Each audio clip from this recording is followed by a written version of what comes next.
আর তো মাত্র হাতে গোনা কয়েকটা দিন বাকি, পুজো আসছে, মা আসছেন, এটাই তো খুব ভালো, তাই না? চলে এলে তো চলেই যাবেন, আবার সেই 1 বছরের অপেক্ষায়। কিন্তু এই নরকীয় সমাজে মা কি আদেও আসবেন? মা তো নারীরই রূপ, আর আমাদের সমাজ তো নারীকেই সম্মান দিতে জানে না। যারা নারীকেই সম্মান দিতে জানে না, তারাই নাকি আবার ধুমধাম করে মায়ের পুজো করে। একটা অসুর বধ করতে গিয়ে কিন্তু নাকানি চোবানি খাচ্ছিলেন দেবতারা, সেই তো একটা মেয়ে এসেই বাঁচালো। যারা মেয়েদের পায়ের তলায় থেতলে দেয়, তারা কেউ পুরুষ নয়, তারা মানুষও নয়।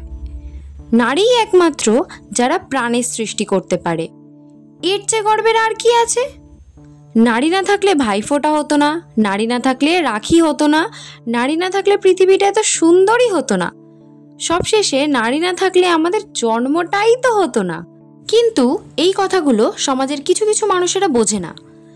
আজ যদি একটি মেয়ে বিচার পেত, তাহলে হয়তো তাদের মনে ভয় থাকতো।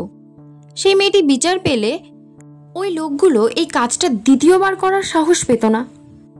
ওরা তো এটা বুঝেই গেছে, কি আর হবে, দিনের শেষে গিয়ে তো আর আমি মরে যাব না।